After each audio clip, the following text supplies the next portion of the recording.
Welcome to lecture for +2 accounts revision.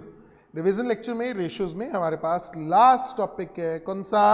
Profitability ratios. Profitability ratios मतलब वो ratios जो किसका रिश्ता बताती हैं? प्रॉफिट का। अब प्रॉफिट कितनी प्रकार के हैं हमारे पास sir? Gross profit, net profit, operating profit. पहले हम इनका मतलब जानेंगे फटाफट से, फिर फॉर्मूलाज का काम करेंगे। इन सभी प्रॉफिट्स के बारे में बात करते हैं। इस प्रॉफिट का किससे रिश्ता बताती हैं? सेल्स। तो फॉर्मूला एम्प्लॉय करना बनाना बड़ा आसान है। जीपी रेशियो का फॉर्मूला जीपी अपॉन सेल्स, क्योंकि इन दो लोगों का रिश्ता बताना है। एनपी रेशियो का formula NP upon sale. OP ratio का formula operating profit upon sales. सारी प्रॉफिटेबिलिटी रेशियो किससे रिश्ता बता रही है? हमारा सेल्स से। अब बेसिक सा मतलब जीपी रेशियो। जीपी रेशियो का क्या मतलब होता है sir? Gross profit. Gross profit का मतलब होता है जब मैं गुड्स बेचता हूं तो ओवरऑल मार्जिन कितना रहता है। सर ये कहने को तो बड़ा आसान है, ओवरऑल मार्जिन मतलब समझाइए। सर एक दुकानदार 100 रुपए की गुड्स को 150 में बेचता है, दूसरा दुकानदार है वो 100 रुपए की गुड्स को 120 में बेचता है। कपड़ों की दुकानें शहर में कितनी है? यस और no? Let's have a business trick to discuss this. बहुत से लोग ना 100 रुपए का कपड़ा, 100 रुपए का कपड़ा क्यों बोले हम, चलो 500 रुपए की कोई शर्ट आई, बहुत से लोग उसको 700 रुपए में बेच रहे थे। हमारे एक भाई साहब ने काम शुरू किया, 500 की आइटम लेके आए सेम प्लेस से, 530 550 में बेचना शुरू कर दिया। ठीक, अब भाई साहब कहां 700 कहां 550? What happened afterwards? जो बाकी के दुकानदार 700 पर बेच रहे थे उनका कस्टमर क्या होगा बेटा? काफी कम। और धीरे धीरे धीरे धीरे धीरे कस्टमर तो शिफ्ट हुआ ही, दुकानदारों ने अपना माल भी काफी लोगों ने इससे लेना शुरू कर दिया। कारण वहां से कितने का ले रहे थे? 500 मान लो पटियाला से डेली जाकर खरीद रहे थे। भाई साहब 50 20 30 रुपए खर्चा पड़ जाता था, दुकानदारों के लिए इन्होंने रेट कर दिया 530 रुपए या 520 रुपए। बल्क पर काम करके अगर आप मार्जिन देखोगे सिर्फ कितना रखा? 10%। इस बंदे ने कितना मार्जिन रखा? 40%। कॉस्ट पर मार्जिन की बात करूं, प्रॉफिट की बात करूं, इसी को हम क्या बोलते हैं? ओवरऑल मार्जिन और ग्रॉस प्रॉफिट। लेकिन जब आप ना एक्चुअल में देखोगे, एक्चुअल में सिर्फ ग्रॉस प्रॉफिट से दुकानदारी नहीं चलेगी, बिजनेस नहीं चलेगा। इसके अलावा मेरे और बहुत सारे कौन से खर्चे होते हैं? इनडायरेक्ट। अब खर्चों को हम दो भागों में डिवाइड करते हैं, पहले डायरेक्ट और इनडायरेक्ट। डायरेक्ट खर्चे कौन से होते हैं? जो किसके साथ रिलेटेड है बिलाल? परचेज के साथ। +1 में तो ट्रेडिंग में जो आते थे आप उनको डायरेक्ट बोल देते थे, लेकिन +2 में आकर जब आप रेशियोज का चैप्टर कर रहे हैं तो आप बात कर रहे हैं कौन सी रेशियोज की? प्रॉफिटेबिलिटी रेशियोज में आप बैलेंस शीट या डाटा कौन सा यूज करते हो? एसपीएल, कंपनीज एक्ट वाला। उसमें हेडिंग सिर्फ 5-6 हैं, तो मैं ये नहीं बोल सकता इस हेडिंग वाले एक्सपेंसेस क्या होंगे? डायरेक्ट। अब अगर बात करें परचेज से जुड़े हुए खर्चे, अब अगर आप एसपीएल के हेडिंग देखेंगे, purchase of stock in trade, हाँ या ना, फिर चेंज इन इन्वेंट्री, ये सारे खर्चे परचेज से जुड़े हुए हैं। यस। एम्प्लॉय बेनिफिट एक्सपेंसेस जब आएगा उसमें या तो क्या होगा? वेजेस या होंगी सैलरी। वेजेस को डायरेक्ट लेना, सैलरीज को डायरेक्ट नहीं लेना। उसके बाद फाइनेंस कॉस्ट, ये डायरेक्ट खर्चों का पार्ट नहीं है। फिर इसके बाद डेप्रिसिएशन एंड अमोर्टाइजेशन एक्सपेंसेस, इसमें से आप फैक्ट्री से जुड़ी हुई अगर कोई डेप है वो तो कंसिडर कर लेना, जो अदर है उसको कंसिडर नहीं करना। समझ आया? फैक्ट्री वाली को कंसिडर कर लेना है, अदर को कंसिडर नहीं करना। जैसे दुकान की डेप्रिसिएशन है मशीनरी की। इसके बाद लास्ट में हमारे पास हेडिंग है कौन सा? अदर। अदर में आपको खर्चा देख के पता लग जाएगा, कैरेज इनवर्ड दिया है तो लेना है, डायरेक्ट एक्सपेंस है। कैरेज आउटवर्ड दिया है तो नहीं लेना, एंड सो ऑन। तो इन हेडिंग्स को हम एक्सपेंड करेंगे डायरेक्ट एक्सपेंसेस। डायरेक्ट के बाद दूसरे खर्चे कौन से? इनडायरेक्ट। डायरेक्ट के अलावा जितने खर्चे वो सारे क्या हैं? इनडायरेक्ट। डायरेक्ट खर्चे भी माइनस कर दूंगा मैं अपने रेवेन्यू में से, और इनडायरेक्ट भी माइनस कर दूंगा, तो क्या आ जाएगा? Net profit. तो सबसे आसान है कौन कौन सी दो रेशियोज कैलकुलेट करना? जीपी और, हाँ जी, जीपी और एनपी। तो मेरे लाल दो रेशियोज हमारी नन्नी मुन्नी प्यारी प्यारी, कौन कौन सी? जीपी और एनपी रेशियो। जीपी का मतलब क्या था? Gross profit, overall margin. NP सारे खर्चे माइनस करने के बाद, सारी इनकम ऐड करने के बाद। जब आप ग्रॉस प्रॉफिट निकालते हैं तो आपको इनकम भी और एक्सपेंसेस भी कौन से लेने हैं? डायरेक्ट। जैसे कि मैं सेल्स की इनकम ले सकता हूं, सेल्स की income minus direct expenses, RFO minus direct expenses. अब मेरी ना कोई रेंटल इनकम है, क्या वो मैं ग्रॉस प्रॉफिट में कंसीडर कर सकता हूँ? नो।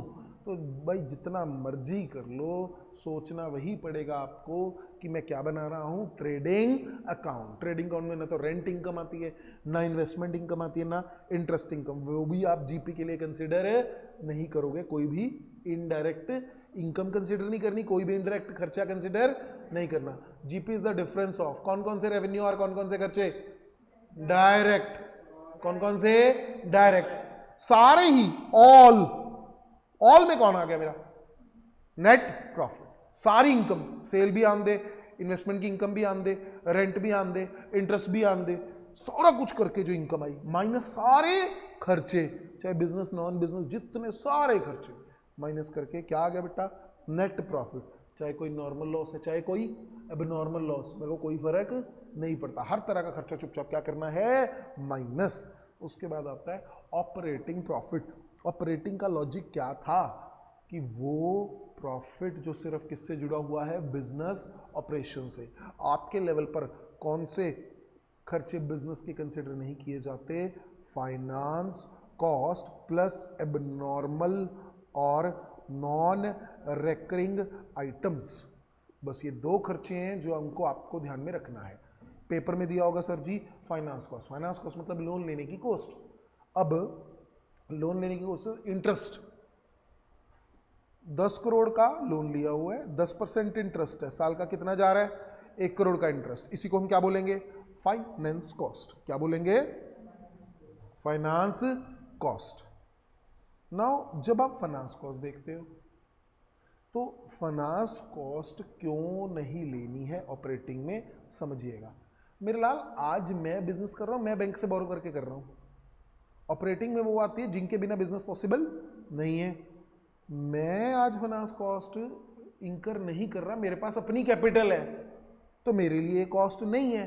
किसी और बिजनेसमैन के पास कैपिटल कम है, उसको 1 करोड़ के फाइनेंस की जरूरत है, लेकिन क्या इसको अवॉइड करके बिजनेस चलाया जा सकता है? यस। अगर आपके पास पैसे हैं तो इसको अवॉइड किया जा सकता है। आपके पास पैसे हैं चाहे नहीं है, क्या आप कैरेज वगैरह को अवॉइड कर सकते हो? No sir. सैलरी वगैरह को अवॉइड कर सकते हो? No sir. ये सारे किस में आ जाएंगे? Operating expenses. तो फाइनेंस को नहीं लेना है ऑपरेटिंग में। दूसरा किसको नहीं लेना है? एबनॉर्मल और नॉन रेकरिंग लॉसेस। क्लियर? क्या बिना आग लगे बिजनेस नहीं चल सकता? हर साल क्या आग लगानी पड़ेगी बिजनेस चलाने के लिए? No sir. जो आग लगे उसका नुकसान जनरली ऑपरेटिंग का पार्ट है। बनेगा नहीं बनेगा? नहीं बनेगा। समझ आया? ये बिजनेस की क्या दिखाता है? Operational efficiency. क्या दिखाता है? Operational efficiency. बहुत सारे बिजनेस लोकल लेवल पर, खासकर बहुत सारे बिजनेस ऐसे होते हैं, जल्दी से जाइए बेटा, जिन केसेस में होता क्या है, उनका एक्चुअल में जो प्रॉफिट आ रहा होता है, गो ऑन फास्ट, जो एक्चुअल में उनका प्रॉफिट आ रहा होता है नेट प्रॉफिट, वो बहुत हाई होता है, लेकिन ऑपरेटिंग प्रॉफिट बहुत कम होता है। एग्जांपल के लिए ऑपरेटिंग प्रॉफिट आ रहा है 1 लाख, नेट प्रॉफिट कितना आ रहा है? 9 लाख रुपए।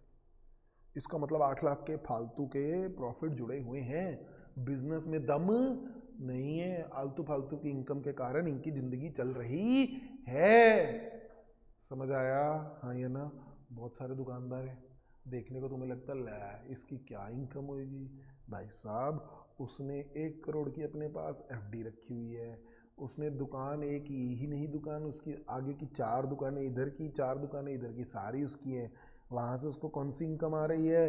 Rental income. सर, उसने ना शेयर्स में भी इन्वेस्ट कर रखा है। अब उसका बिजनेस मान लो स्वीट्स वगैरह का है, पुराने जमाने के बैठे हैं, लेकिन काम ज़्यादा चलता नहीं है, लेकिन इनकम बहुत बढ़िया है, तो टोटल में माने कि नेट में तो प्रॉफिट बहुत बढ़िया है, लेकिन क्या नहीं है, क्या नहीं है, ऑपरेटिंग प्रॉफिट नहीं है। तो इसका बिजनेस खरीदते हुए इन चीज़ों को चेक किया जाता है। तो अलग अलग पैरामीटर्स हैं जिन पर हम ये प्रॉफिटेबिलिटी रेशियोज डिसाइड करते हैं। सबसे पहले कौन सी रेशियो हो चुकी है हमारी, ग्रॉस, फिर ऑपरेटिंग, फिर net profit ratio. Operating profit और ऑपरेटिंग रेशियो क्या फ़र्क है, जब ऑपरेटिंग रेशियो लिखा था तो ये कौन सी रेशियो, ऑपरेटिंग कॉस्ट। अब क्या होती हैं ये चीज़ें समझिएगा। डायरेक्ट एक्सपेंसेस, परचेजेस, कौन सी purchases, adjusted purchases, I hope याद है adjusted purchases, opening stock plus purchases minus closing stock, ये करके क्या आ जाती है बेटा, एडजस्टेड परचेजेस। इसमें ऐड क्या कर देते हो आप, डायरेक्ट एक्सपेंसेस, इसको आप क्या बोलते हो बेटा, कॉग्स। ये तो सारी कहाँ से आ गई, ट्रेडिंग। अब P&L के कुछ खर्चे भी हम ट्रेडिंग वाले खर्चे माइनस कर दिए, तो सेल्स माइनस कॉग्स क्या आ जाएगा बेटा, जीपी। और जब P&L में आते हैं, मैं फॉर्मेट +1 का यूज़ कर रहा हूँ, लेकिन हमने पेपर में कौन सा सॉल्व करना है, SPL, कंपनीज एक्ट वाला फॉर्मेट। लेकिन अगर इसकी समझ है तो वहाँ से काम आसानी से हो जाता है। इसके बाद और कौन से खर्चे होते हैं बच्चे, ऑपरेटिंग में जो आएंगे, अब ध्यान से सुनना, मैं वर्ड यूज़ कर रहा हूँ ऑपरेटिंग एक्सपेंसेस। इसमें कौन से आएंगे, office and administration expenses, then selling and distribution expenses. समझ आया, ये दोनों हमारे कौन से हैं, ऑपरेटिंग एक्सपेंसेस।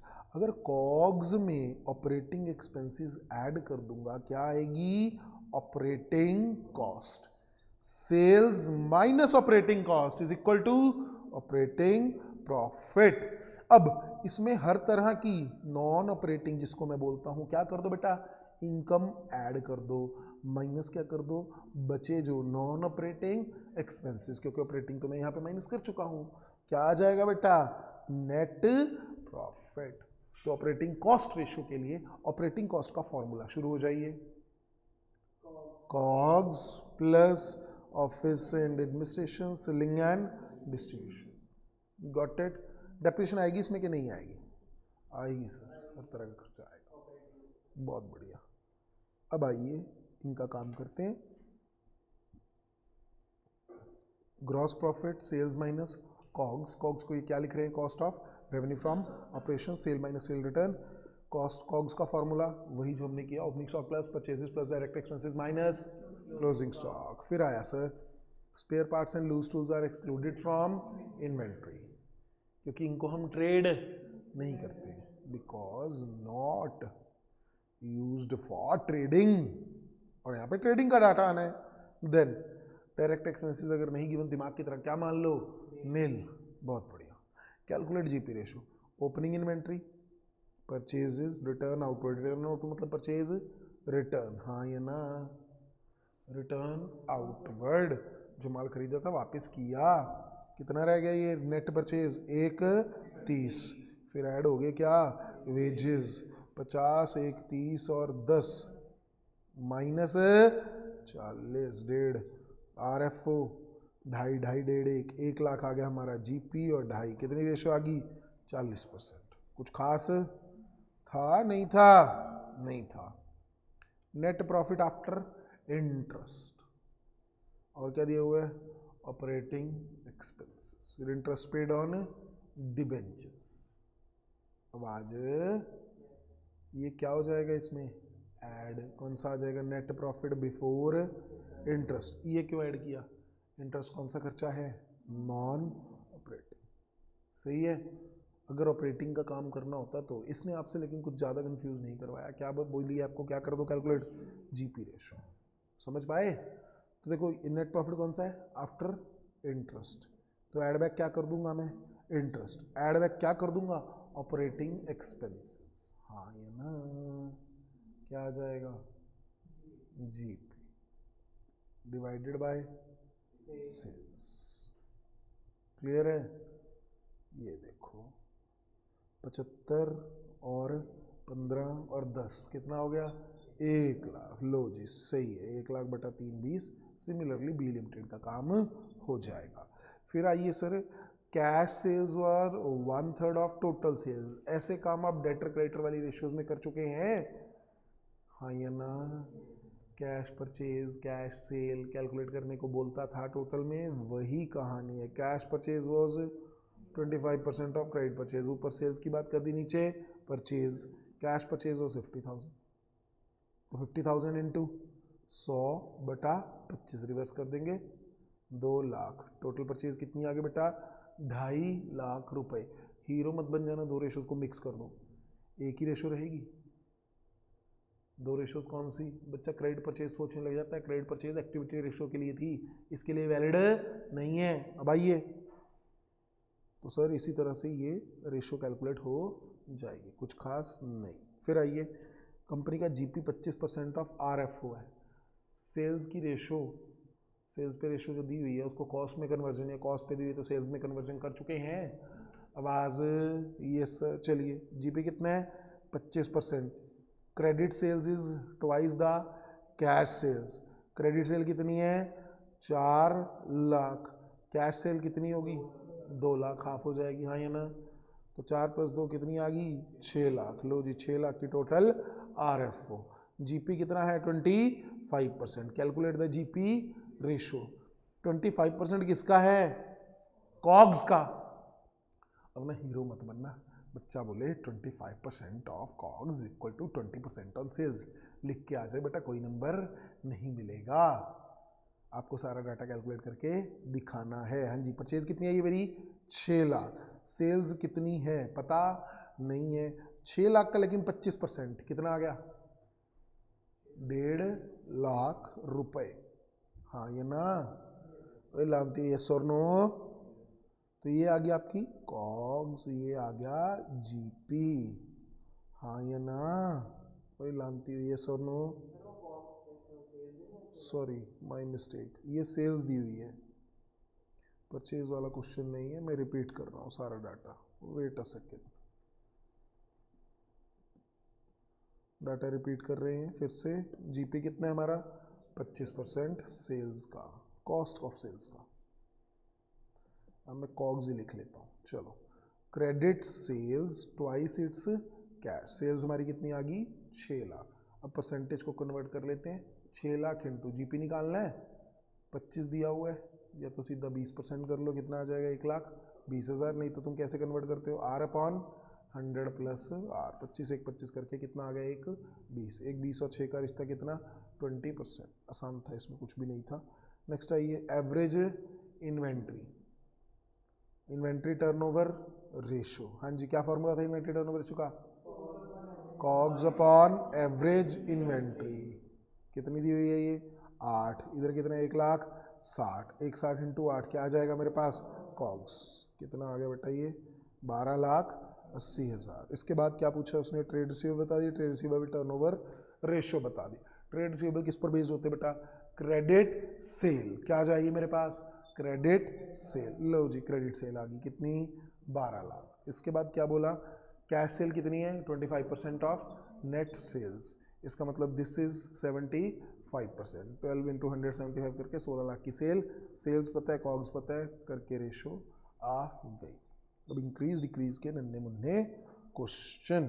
फिर आई ऑपरेटिंग रेशो। ऑपरेटिंग रेशो का दूसरा नाम, पेपर में ध्यान रखना, ऑपरेटिंग रेशो और ऑपरेटिंग प्रॉफिट रेशो में फर्क है। पढ़ते हुए अगर ऑपरेटिंग रेशो क्या मानोगे? Operating profit ratio, operating cost ratio? Cost. Operating cost का फॉर्मूला ये हमारा क्या है बेटा? कॉग्स। कॉग्स में क्या ऐड कर दो? Operating expenses. वर्ड का भी ध्यान रखना, एक्सपेंसेस है, कॉस्ट नहीं है, ये है cost. Clear? Operating cost is a broader term, expenses is a broader term, cost is a broader term. Operating cost का फॉर्मूला अभी बताया था, COGS plus operating expenses. Operating expenses कहाँ पड़े होंगे? P&L। ये कहाँ पे पड़ा होता है? ट्रेडिंग। दिमाग पुराने वाला चलाओगे और क्लैरिफाइड रहेगा। फिर आइए सर, RFO GPA हमने कर लिया है। अब आए ऑपरेटिंग एक्सपेंसेस कौन कौन से लेने हैं? एम्प्लॉय बेनिफिट ऑपरेटिंग में लेना है, एम्प्लॉय बेनिफिट ऑपरेटिंग में लेना है, यस। अच्छा, सैलरी लेनी है, वेजेस? कि दोनों? दोनों। अब डायरेक्ट इनडायरेक्ट की बात नहीं कर रहे, किसकी बात कर रहे हैं? ऑपरेटिंग। क्या बिजनेस का जरूरी है? डेप्रिसिएशन जरूरी है? Yes. Office administration, selling, distribution, yes. Discount आएगा? यस। बैड डेट्स भी आएंगे। Interest on short term loan star mark करेंगे। लॉन्ग टर्म लोन्स का लेना नहीं है, शॉर्ट टर्म का लेना है। बैंक चार्जेस आएंगे? यस। बिजनेस चलाने के लिए बैंकिंग जरूरी है, तो बैंक चार्जेस भी आएंगे। Non operating expenses, non recurring हमारे loss on sale of fix asset, सेल्फी बाद में, loss by fire, income tax, charity and finance charges. Non operating income, asset बेचने पर प्रॉफिट हुआ, इंटरेस्ट वगैरह मिला नॉन ट्रेड इन्वेस्टमेंट पे। Operating ratio plus operating profit ratio, they will always equal to 100। RFO दे रखे मुझे कितना? 30। सेल 30, कॉस्ट 12.5, ऑपरेटिंग कॉस्ट कितनी? 15। ठीक है, 15 और 12.5 टोटल कितना आ गया? कॉस्ट 27.5 लाख। हाँ या ना? No sir. कौन सी रेशियो बोली उसने? Operating ratio. क्या formula? Operating cost upon R. इसी तरह से कंफ्यूज करेगा। तो ऑपरेटिंग कॉस्ट मेरी कितनी है? 15 लाख दे रखी है। इसका मतलब ऑपरेटिंग एक्सपेंसेस कितने हुए? कोई बच्चा बता पाए? 2.5 लाख रुपए, क्योंकि मेरा फॉर्मूला था cost of RFO plus operating expenses is equal to operating cost. तो दोनों में 2.5 लाख रुपए का फर्क है। इसके बाद ये 15 बटा करके 50% आ गया। ऑपरेटिंग कॉस्ट देखो लिखा भी हुआ है। नेक्स्ट आइए, ऑपरेटिंग कॉस्ट दे रखी है 680, ऑपरेटिंग एक्सपेंसेस कितने हैं?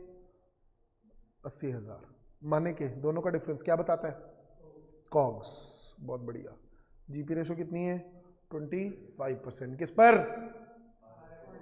अगर कुछ नहीं गिवन होता है तो किस पर चलती है ये? सेल्स। तो कॉग्स हमारे पास आ गई कितनी? 6 लाख रुपए।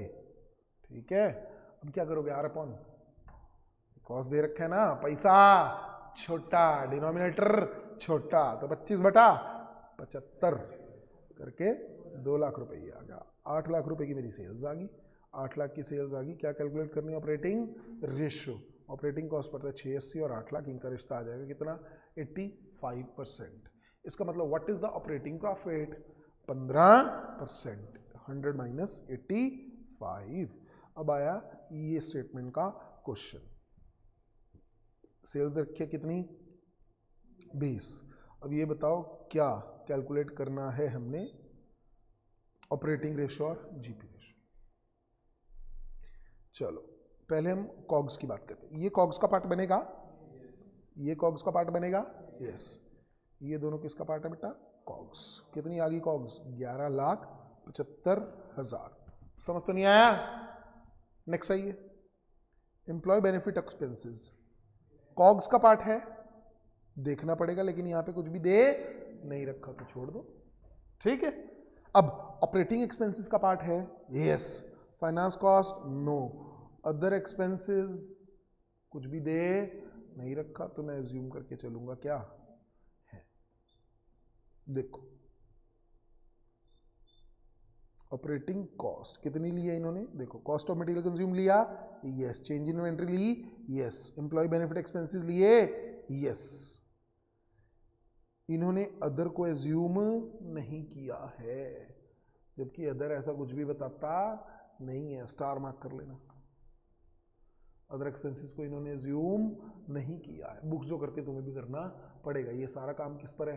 Assumption based. वैसे पेपर में क्लैरिफिकेशन देगा, यहाँ पर इसका नोट बनाएगा और नीचे नोट में बताएगा अदर एक्सपेंसेस में कौन कौन से खर्चे आ रहे हैं। इस बुक ने एज्यूम क्या किया कि ये नॉन ऑपरेटिंग है, जबकि ऐसा कोई लॉजिक देखने को नहीं मिलता। तो कॉस्ट ऑफ मटेरियल कंज्यूम्ड आ गई, change in inventory, employ benefit expensive आ सकते हैं, बिल्कुल आते हैं। ऑफिस एंड एडमिनिस्ट्रेशन आता है, सेलिंग एंड डिस्ट्रीब्यूशन आ सकता है।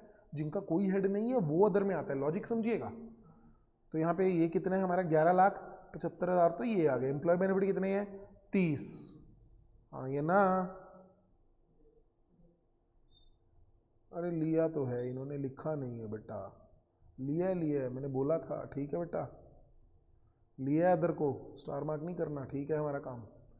अदर आएंगे, लिया इन्होंने, लिखा नहीं है। ठीक कर लेना जिन बच्चों ने लिखा नहीं है। Plus other expenses. हमारी सोच सही है, फिर कुछ मार्क करने की ज़रूरत नहीं है। तो सर ऑपरेटिंग कॉस्ट आ गई कितनी? 1375। 1375 कैसी है मैं बता देता हूँ, देखो 11, 25 और 50, 1175 की क्या है हमारी? कॉग्स। ऑपरेटिंग एक्सपेंसेस में एक तो एम्प्लॉय बेनिफिट आ जाएगा, एक अदर। ऑपरेटिंग एक्सपेंसेस हो गए 71 प्लस 30 2 लाख। तो 1175 प्लस 2 कितने आ गए? 13,75,000। तो लो बेटा 1375 बटा 20, वो आपकी रेशो आ जाएगी। समझ तो नहीं आया? नेक्स्ट सही है। Operating profit ratio GP plus other operating income minus other operating expenses. Star mark करेंगे। कमीशन रिसीव्ड, डिस्काउंट रिसीव्ड, क्या ये ऑपरेटिंग इनकम का पार्ट है? यस।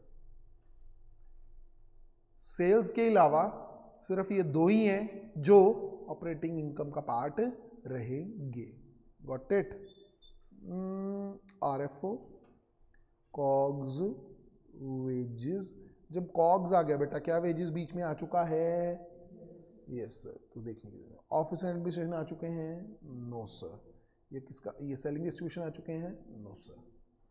तो COGS plus office and administration plus selling and distribution. Interest on loan आएगा? Interest on loan खर्चा आएगा? No. Income from investment income में आएगी? No sir. Non operating loss by theft आएगा? No sir. तो ये तीनों ऐड करके क्या आ जाएगा? Operating expense. किस में से माइनस कर दोगे? आरएफओ में से क्या आ जाएगा? Operating profit. ये देखो 1 2 3 तीन आइटम्स लिए हमने, काम हो गया। नीचे उन्हें नोट लिख दिया है दिल की तसल्ली के लिए, क्या? Wages are ignored as they have been already included in the cost. Paper में लिखने की जरूरत नहीं है। ऑपरेटिंग कॉस्ट जीपी रेशो आसान है, सेम हम क्वेश्चन कर चुके हैं। ठीक है, हाँ या ना? Next increase decrease. नेक्स्ट चाहिए हमारे पास नेट प्रॉफिट रेशो। भाई साहब सब कुछ ये सबसे आसान है।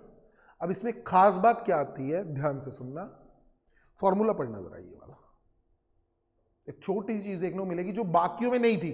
एक नन्हा सा पॉइंट जल्दी।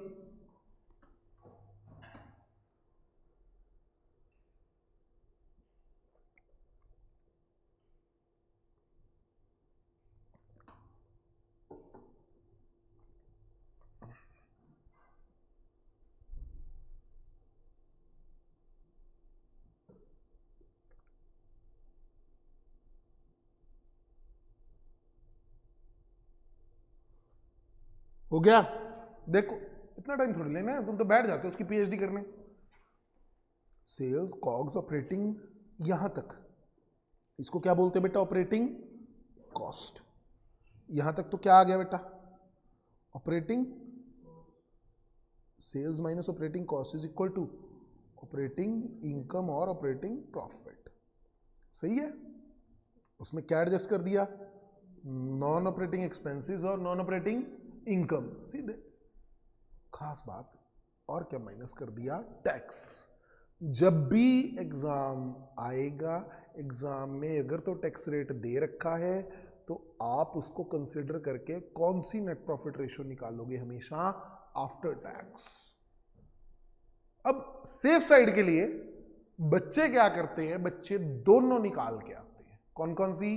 बिफोर टैक्स भी और आफ्टर टैक्स। तो आप कौन सी निकालेंगे? बिफोर टैक्स भी और आफ्टर टैक्स भी। क्लियर? एक कैलकुलेशन का फर्क पड़ेगा। 10 लाख का मेरा नेट प्रॉफिट है, 30% टैक्स है, तो एक केस में 10 लाख बटा सेल्स, एक केस में 10 लाख माइनस 30% 7 लाख बटा सेल्स। तो ये दोनों तरीके से कैलकुलेट होती है, लिखा कुछ भी नहीं हुआ। वर्ड यहां पे क्या यूज हो रहा है? आफ्टर। अच्छा अगर टैक्स का रेट ही नहीं दिया हुआ तो वर्ड क्या यूज हो जाएगा? Net profit before tax. सही है? कहां ऑपरेटिंग इनकम? ये इसी में आ चुकी हैं, मान के चल रहे हैं। ठीक है, कहीं ना कहीं इसमें कंसिडर हो चुकी हैं, सारी आएंगी, होंगी तो वो ऑलरेडी ऐड होंगी, वो आपका बेस सही है। नेक्स्ट है ये जीपी रेशो कितनी है मेरी? 25। कैश सेल्स कितनी? 2 lakh. Credit sale were 90% of the total sale. ठीक, कैश सेल इसका मतलब कितनी बची बेटा 10%, टोटल सेल कितनी आ गई 20 लाख। जीपी रेशो कितनी है 25%, हाँ कि ना, यानी जीपी कितना है 5 लाख, 25% का यही मतलब हुआ। इसका मतलब कॉग्स कितनी है बेटा 15 लाख। पता लग रहा है कुछ कुछ, sales minus GP is equal to COGS. अब indirect expenses P and L में पड़े होंगे कितने हैं 20,000, हाँ ये ना, क्या कैलकुलेट कर दो नेट प्रॉफिट रेशो। मैंने वैसे ही सारे आइटम बताए, नेट प्रॉफिट का फॉर्मूला क्या रहेगा नेट प्रॉफिट अपॉन, अब यहाँ पे टैक्स का रेट गिवन है नो, तो कौन सा लेंगे नेट प्रॉफिट बिफोर टैक्स। आपको ना लिख के आना है, अकेला नेट प्रॉफिट नहीं लिखना, net profit divided by sales या आरएफओ, नेट आरएफओ। अब सर जी जीपी मेरा कितना है 5 लाख, 20,000 माइनस कर देंगे, इनडायरेक्ट एक्सपेंसेस कितना आ गया NP 4,80,000, 4.80 lakh divide by sales आपने कैलकुलेट कर ली थी 20 लाख इंटू 100। हैं जी क्या नहीं आएंगी नहीं, अब सीए के एग्जाम देख रहे हो फाइनल के है नहीं कुछ, कहाँ से देखा वैसे ही, अच्छा ठीक है। GP credit RFO cash RFO, sale आ जाएगी, फिर इनडायरेक्ट बिल्कुल सेम क्वेश्चन। लास्ट में मेरे पास रिटर्न ऑन इन्वेस्टमेंट। खास बात, इन्वेस्टमेंट का मतलब बिजनेस में क्या क्या इन्वेस्ट हुआ पड़ा है। एक तो बेटा शेयर्स की इन्वेस्टमेंट, जब वो इन्वेस्टमेंट की बात करते हैं इसको दूसरा नाम क्या देते हैं return on capital employed. Capital employed का क्या मतलब होता है, कौन सा पैसा, शेयर्स का पैसा और डिबेंचर्स का पैसा। शेयर्स को तुम लोग क्या दे रहे हो डिविडेंड, डिबेंचर्स को क्या दे रहे हो इंटरेस्ट। तो सर जब इनकी रिटर्न की बात कर रहे हैं तो इनको देने से पहले जो प्रॉफिट है वो कंसिडर करें। कह रहा मैंने डिबेंचर को 10 रुपए दिए, हाँ ये ना, मैंने डिबेंचर को 10 रुपए दिए, शेयर वालों को 30 रुपए दिए, टोटल कितने दे दिए बेटा 40। अब प्रॉफिट कौन सा कंसिडर करना है, ये नहीं कह रहा दिए कितने, ये कह रहा तुमने रिटर्न कितनी कमा के दी, डिस्ट्रीब्यूट कितनी की वो मटेरियल नहीं। क्योंकि दिक्कत क्या आती है, जो प्रॉफिट आता है हम सारा डिस्ट्रीब्यूट नहीं करते। मान लो मैंने 500 कमाए या 400 कमाए, बांटे सिर्फ 40, डिस्ट्रीब्यूशन कितने परसेंट की, सिर्फ 10%। रिटर्न 400 को देखेगी, कभी 40 को नहीं देखेगी। तो रिटर्न क्या बात करती है, आप प्रॉफिट देखिए कौन से वाला, before interest tax and dividend, सभी से पहले वाला प्रॉफिट। कैसे कैसे कैसे सर, जीपी चल रहा तुम्हारा यहाँ पे टू ऑपरेटिंग एक्सपेंसेस, क्या आ गया बेटा ऑपरेटिंग प्रॉफिट, फिर क्या माइनस करते हो तुम इंटरेस्ट, क्या आ जाएगा प्रॉफिट बिफोर टैक्स, फिर क्या माइनस करते हैं हम टैक्स, क्या आ जाएगा पैट, फिर क्या माइनस करते हैं हम डिविडेंड, पहले प्रेफरेंस फिर इक्विटी। कहता तुम यहां पे आ जाओ, यहां पे अच्छा कोई लॉस वगैरह सब लेने तो आप ऑपरेटिंग प्रॉफिट नहीं लिख सकते इसको। मान लो जैसे कोई loss on sale of fix asset ये वो है, सब लेना है, सिर्फ एक आइटम लेनी, कौन सी इंटरेस्ट। तो इंटरेस्ट और टैक्स से पहले जो प्रॉफिट, और किससे पहले डिविडेंड। प्रैक्टिकली इसको अकेला इंटरेस्ट भी बोल देते तो भी काम चल जाता। लिखा क्या जाता है EBIT, earning before interest and tax. Capital employed, capital employed में क्या है बेटा इक्विटी और डेट, क्या क्या आया इक्विटी और debt. Capital employ share holder fund plus non current liability, non current liability माने मेरा debt, owned fund and borrowed fund. Liability side approach आप जानते हैं, हाँ या ना। इसमें खास बात क्या आती है, आपको क्या इंक्लूड नहीं करना है कैपिटल एम्प्लॉयड में, इसका मतलब होता है for business purpose only, for business purpose only. क्या माइनस करके चलते हैं नॉन ट्रेड इन्वेस्टमेंट और फिक्टिशियस एसेट, अगर कोई हो वैसे आपको देखने को नहीं मिलेंगे। देन